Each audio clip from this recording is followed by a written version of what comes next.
What's up, everybody? Welcome back to a Chi-Town Blitz episode. Got a great episode slated for you guys today. A lot of topics. We're going to break down the schedule. We're going to break down everything that's happened in the latest with the Chicago Bears. Let's start for the intro. What are your thoughts about Caleb Williams trying to go to the UFL instead of the Chicago Bears? I'm going to just need to follow up on where that report came from because that don't even make any sense at all. I think somebody working at ESPN posted it. It's in his book, too, coming out in August, September, about, like, just the background of, quarterbacks and stuff. But, yeah, in the article, it said his dad and Caleb didn't want to be with the Chicago Bears, and they would have much rather preferred to be with Kevin O'Connell and the Vikings. They were trying to push their way over to there.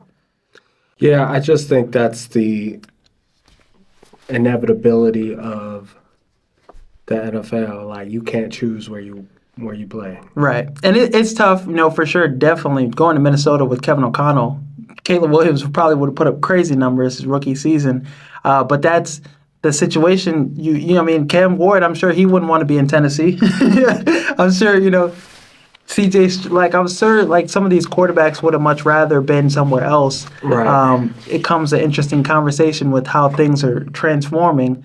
You have the Nico quarterback from Tennessee. Mm-hmm. I'm not getting enough money. I'm going somewhere else. You know what I mean? You see college football kind of shift that way. Could we see maybe the NFL shift that way too, where quarterbacks are looking at that destination? Eli Manning did it, but could we see more quarterbacks take this approach? UFL is crazy, though. Yeah, that was just extreme. I don't know if we'll see it more. The whole business-minded aspect of it and players trying to get as much control as possible. I'm all for it, but at the same time, there's a right and a wrong way to do it. Oh, yeah. And the unfortunate part is, bro, this is an honor and a privilege to get drafted. Oh, yeah. No matter what team drafts you, and shouldn't the mentality be, wouldn't the impact be greater if you went to a terrible team, turned them around, and achieved all your goals you have, which is obviously to eclipse Tom Brady as the greatest quarterback of all time. Right. Bro, when you're doing Road to Glory, you're not going to Bama. You're not controlling Bama. Right. You're going to Texas State. You're going to Middle Tennessee. I was going to Illinois. Okay. I mean, Illinois is fair, too, because Illinois has never been a powerhouse. Right. They never dominated like that, at least in recent memory. Right. So that's the mindset you want your guys to have, your alpha male guys to have. But I think just, that narrative, quarterbacks go to die in Chicago. That's what Caleb Williams' dad said. We've seen it time and time again. So I understand, not wanting to go to the Bears. I'm glad, later on in the draft process, Caleb Williams was able to, come to terms and be like, I'm gonna turn this franchise around. And it's, Caleb Williams' dad's side of things. I understand it completely. It's tough as a Bears fan to swallow something like that. But pause. But obviously things shifted. Caleb Williams, given the circumstances of everything he had to go through, Shane Waldron, the process of, how they were treating him as a rookie quarterback, still throwing 20 touchdowns, 6 interceptions, still putting up really good numbers. It's nice to see that. The story could be so much great coming from this article. Like, he didn't want to go to the Bears, but he became like the top 5 quarterback of all time type shit, Right. There's something that could be there within that. Totally. And, we've never had a prospect like Caleb come through the door. Like, quarterbacks have come to die, but they've all been pretty average outside of, the huge swing and miss to get Jay Cutler. Trubisky, too. Yeah, we traded up to get Trubisky, traded up to get, what's his name? Justin Fields. So, yeah, none of those quarterbacks are Caleb Williams. And then look what happened. So you're removed from the draft. Now you have arguably one of the best offensive minds in the game to lead you. And now we have a completely revamped offensive line. So yeah, totally, completely. But that's a good switching point to, bigger news, other news for the Chicago Bears. Joe Tooney got extended. We haven't talked about this yet, but him getting an extension, $33.5 million dollars guaranteed. Yep. So I think this is just another great move by Ryan Poles. The cap hit for this year is only $8 million. So the Bears save money within extending him. So now the Bears, are looking in a good spot. We'll get into, that a little bit after this. But just locking up Joe Tooney, locking up TJ Edwards, locking up Kyler Gordon. So far this offseason, which one has been your favorite extension, one of these players out of the three? I think the Tooney extension is my favorite, just because we were kind of on the fence on how much runway does this give us, right? And this contract kind of clears it up for us. Like, okay, we got another 2 years with dude. Not only that, he's a proven leader. Literally the best player on the Kansas City Chiefs, voted by the players. So, I mean, I think that is a huge win, and we went into the offseason hoping for a Kansas City guard. We didn't think we was going to get this one, though. So yeah, and I think arguably Joe Tooney's a better guard. We've talked about this too. Yeah, I think he's a better guard. This is somebody that could go down as one of the best guards in his generation, in his class of guys.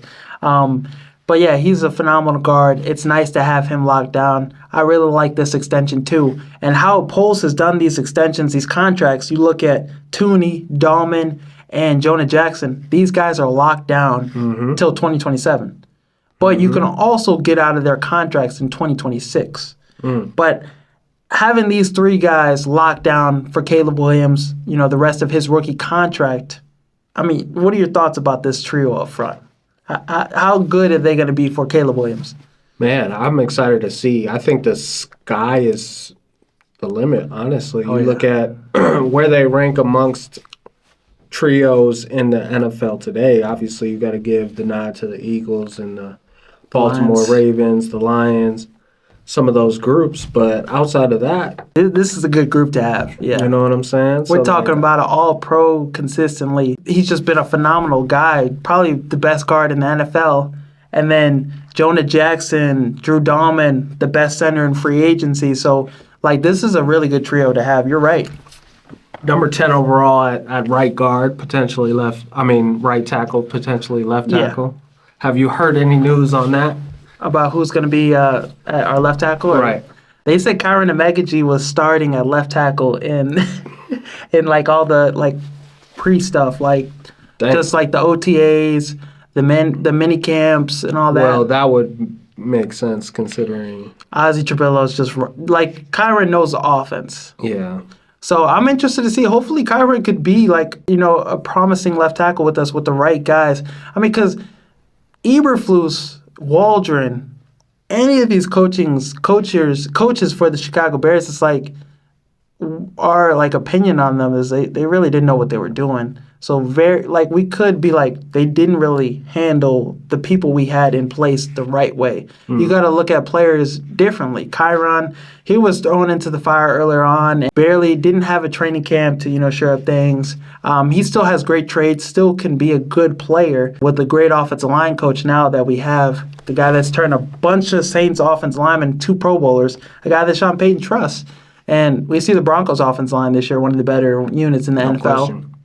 So we got that and Ben Johnson. So I trust his coaching staff to turn some guys around. We better hope so. I mean, this is another third round pick for a project.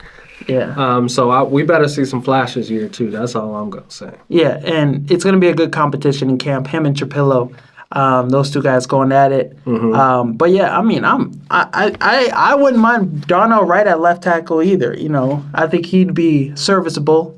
Ben Johnson, we said, he called him Penei Sewell, so of this unit, Yeah, I think we're finally in a spot where it doesn't matter who left tackle is, considering Caleb's effectiveness to escape the pocket.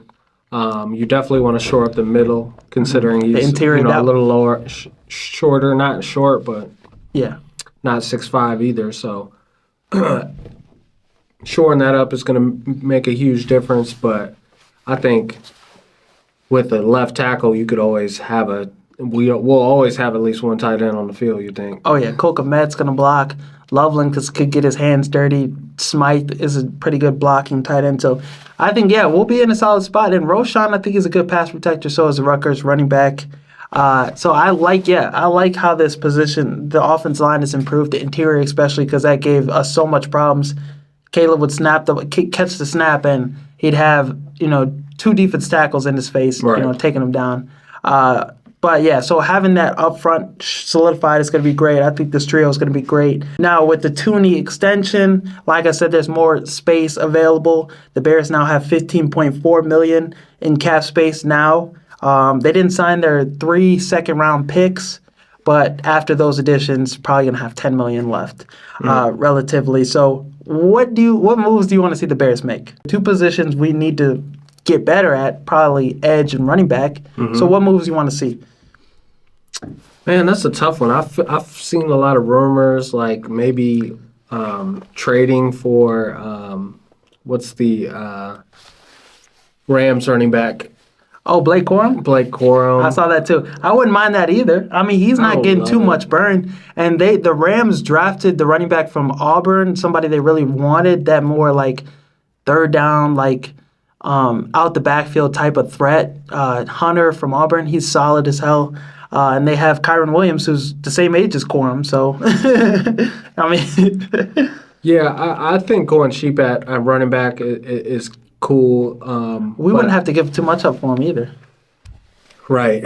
But at the same time, I feel like we paid DeAndre Swift to come in here and be that number one guy. We paid him number one money, right? Yeah. So what the fuck? Let's see what he has against a more quality offensive line. Mm-hmm. I think so too. Give him an opportunity. So in your opinion, then, do you think like running back is that big of a need to improve, or we can get by with what we have now? Yeah, I think that we can get by with what we have now. Same thing with edge. I think you always want depth at that position, but our front four looks pretty solid. You know what I'm saying? It's drastically improved. I think offensive line too. We came into this draft, we handled business, we improved what we needed to improve, and it's just more of like just a luxury. You want that running back that's going to dominate. That running back like a Genti would have been a luxury pick. Right. An edge too, like Dio Odengbo. It's another project, but we've seen him have 8 sacks before with the Colts. So with the better defense, better staff, Dennis Allen, more aggressive unit, better secondary, we should expect him to be more towards that. So I agree. No question. I feel you. I'm going to throw out some names, though, we could potentially make some moves for if we want to get that luxury. Yeah. Some running backs if we want to trade for, because we do have $10 million left available. 2 names on the same team in the same backfield in Seattle, Charbonnet and Kenneth Walker. Those are 2 guys that could potentially get, dealt one or the other, with Damian Martinez coming into that backfield, somebody I wanted the Bears to draft. Which of those running backs would you rather have? I know you had Charbonnet in fantasy, bro. I like both of them, honestly, as a fan of the position. Yes, I like Charbonnet. He's a tough runner. I like both of them and what they bring to the table. I think 1A would be obviously the guy who's starting. Kenneth Walker. Kenneth Walker would be 1A. And then 1B would be Charbonnet. But they both bring a unique trait. If you're asking me, based on what the Bears currently have, Charbonnet will probably make more sense. Bigger back. Be cheaper, too. A little bit more physical. Less tread on the tires, too. And I really like Kenneth Walker, he's been getting banged up, too. Right. Last season, he didn't finish. He had a disappointing year. Charbonnet took on that, the workload. Both of them are 24 years old. Charbonnet had 569 yards rushing last season, 8 touchdowns. So him and Swift would be nice. I like that 1-2 punch. Oh yeah, what we gonna do with the bums we got left? Like Roshan, what we got going with him? Throw him in the deal. Throw him in that deal. Give y'all, dude. He's 24 too. Kenneth Walker 50 last year. He had 6.7 yards per carry. How many touchdowns did he have? He had like 6, no? His longest run was 9 yards. That's insane. But I did like Kenneth Walker, his rookie season, 1,000 yards.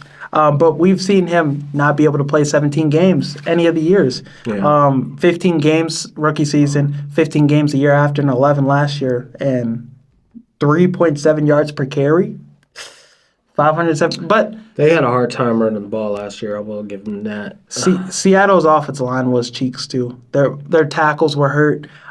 So it was, everything he ran, every carry was worked for very much.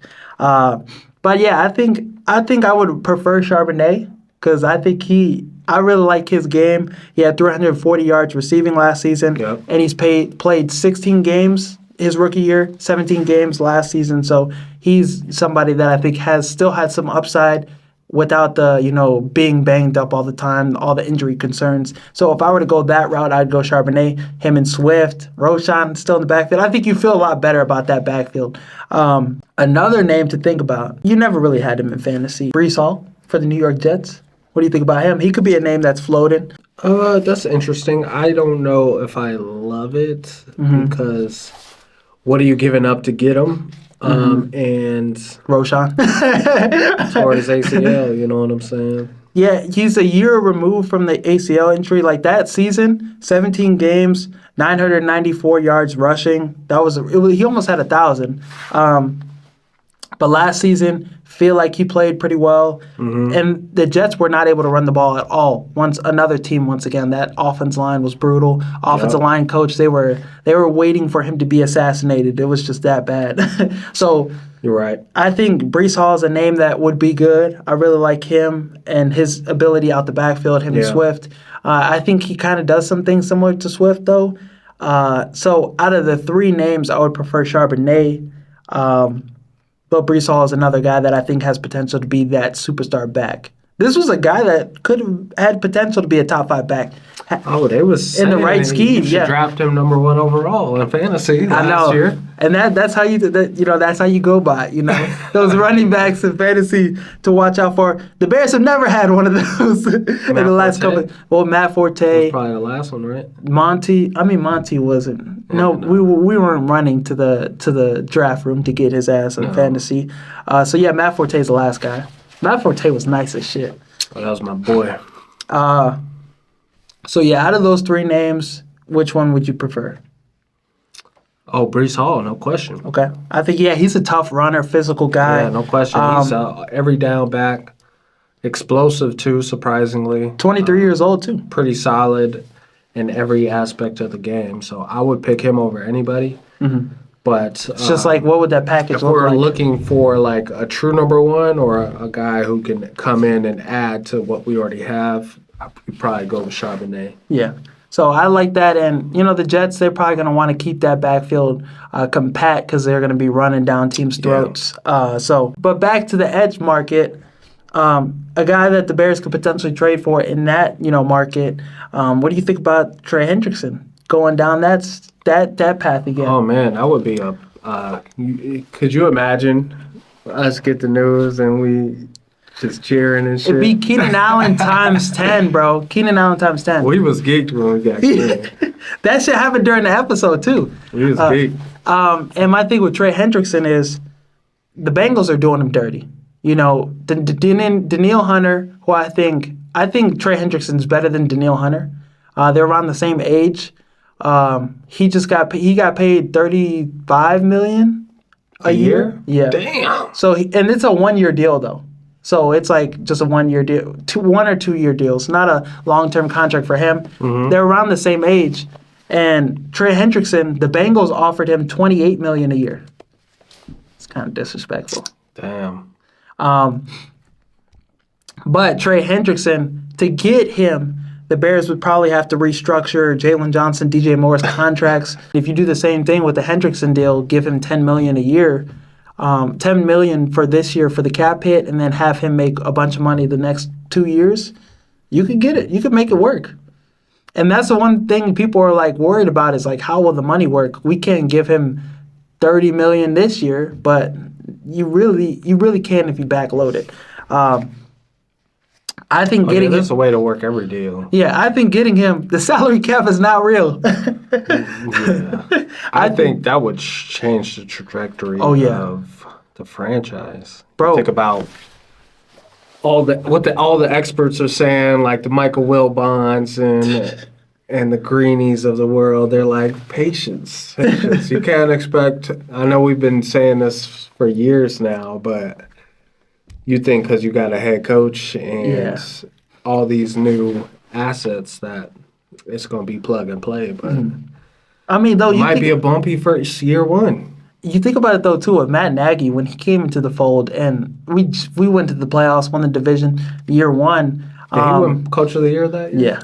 It's kind of crazy. Like, you get the right coach in the building and instant success. Yeah, same thing with Washington. Everybody was new there. They had a brand new team, brand new coaching staff. And their schedule was kind of hard, too, low-key. The schedule wasn't easy. And they went to the NFC conference championship. So like... It really depends. That shit, yeah, we in win now mode. So if you want to go put all the chips in to go for the Super Bowl. While he's on his rookie contract, it makes sense. Yeah. You get an all-pro and Joe Tooney, the offensive line is tremendously improved. I mean, we don't need a running back if we get Trey Hendrickson. That's what I'm saying. Running back would be definitely more on the nice to have. But you think about what that would do to our pass rush, especially from a depth perspective. Like, if one guy goes down right now, we're going to have a hole. If one guy goes down with him, we're good. Yeah. Business as usual. Because, bro, we have so much versatility in our defensive line, too. Yeah. Shamar Turner could play D-tackle, D-end. Dexter, you could plug him outside, too, and play D-tackle, D-end. Jarrett, too. Like, we have a bunch of guys. Dangbo, he could play defensive tackle, defensive end. So you have a lot of versatility. Yeah, and we have a very creative defensive coordinator. So I'm excited to see what he can do when he's just focused on defense. And Hendrickson is a Dennis Allen guy, too. He played with him in New Orleans, too. So I think Hendrickson would change the game for the Bears. You think that would take us to Super Bowl contender? Oh, immediately. On paper. But we got to see what that should look like in real life because we got you look at this roster up and down. If you add Hendrickson to this shit, who's got a better roster? Nobody. Nobody has a better one. You could argue there's some people that are competing for the best spot, but I mean, we got to whip up and down. If you ask me off the top of my head, teams I would take over the Bears in the NFC if we get Hendrickson, probably just Philly and the Rams because they have McVay, Matthew Stafford, and the Eagles constructed are probably the best roster in football still. Yeah. So I just take those Detroit? two. No, we clap in Detroit if we get Hendrickson. Okay, fair If enough. we get Hendrickson, all right. we already what have. About Washington? I like us over Washington too. I like us over because I think we're a more complete team than Washington. Yeah. So this offense is going to be creative as shit, bro. I was watching some plays that Ben Johnson did in Detroit too. Like he would, throw a screen to the tight end, shuffle pass underneath to like the receiver motioning and shit. It's about to get crazy. I mean, we got to get consistent before we get crazy. No, 100%. The funny thing... Let's just learn how to run the ball when they know that we're going to run the ball and still get 3 to 4 yards. Right. 100%. If it's third and short and we have to run the ball, let's convert. Let's do the simple shit. Let's protect the quarterback. The funny thing, too, about when Nagy was coaching, he was creative, too, every now and then. Oh, yeah. He had a couple of plays. I like Nagy's swagger. I mean, me and the twins went up for the... what's it called? Local pro day where they had it and his staff was up there. It was a good experience. So I have nothing but positive things to say about Nagy. I just think they just didn't draft well. Yeah. And that GM Ryan Pacey, he was not cooking. Nope. But yeah, I think Trey Hendrickson would change the game for us. It would be a good move. Go all in. I bring up this move because I saw PFF's rankings on their edges, like where they rank the edges. If you had to guess, where do you think Montez Sweat would be out of 32? Shit, he middle of the pack. 18, goddamn, 47. It's worse than 18. PFF did not do him justice, I don't think. What's your opinion of PFF? Sometimes a little fluffy. It's hit or miss. Yeah, it's a little fluffy for me. When I could just look at the sacks and just filter based on who had the highest. And rank edges that way. In 2023, he was like he had he led both teams in sacks that year. He was way better last year. So I think he was top 10, fringe top 10, top 15 that year. This year, after getting like 5.5 sacks, I think he had the season, 6.5. Very down year. Unfortunately, he was 31st on PFF's rankings. That nigga trash. Who 32nd? I don't know, but I saw 31st. I'm like, I don't think, even with the down year, I don't think that does him justice. So, and that's just a algorithm of all his stats, basically. Which don't tell the full story. But. No. And I don't think they looked at it from all circumstances, all lens. The Bears didn't have... DeMarcus Walker was the Bears' second best pass rusher. Teams could focus on him. Yeah, if you give us a Trey Hendrickson, I don't think he's top 15. He put up double-digit sacks with Hendrickson next to him. Because I think that's what he needs. He needs guys around. He needs another guy to bring off attention. I don't think he's somebody that's going to beat double teams consistently. No, he's not a blue chipper. He's not a Myles Garrett. He's not a... Yeah. Hendrickson. Yeah. He's not... Max Crosby, not all that. So, TJ Watt, he's not that. How many pass rushers would you take over him, though? Shit. I would take 31 over him, though. I'm definitely taking 15 over him. Okay, so right after last season, That's why I said 18. 18 is a good spot for him. Yeah. And he's getting a bag too, so we need him to be a little better this next season. Where would you rank Dio is the question. If we just looking at potential. Potential, he's 25 years old, had 8 sacks in 2023, 2024, I think he had like 5.5, no? Around there?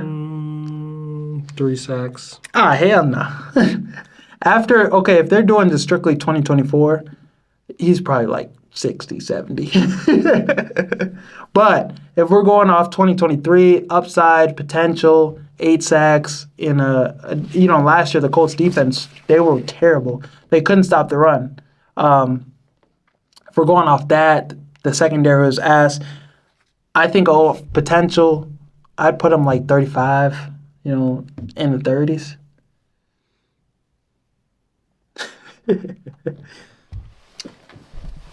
Hopefully we can get him up to the middle of the pack, and then we have 2 average pass rushers coming off the edge. Because if he's 30, nigga, the pass rush still needs to be addressed. But I would want him to get an extension done with, Keenan Allen. I would want him to stay with the Chicago Bears for maybe 2 or 3 more years because he's coming off his best season last year with the Chargers.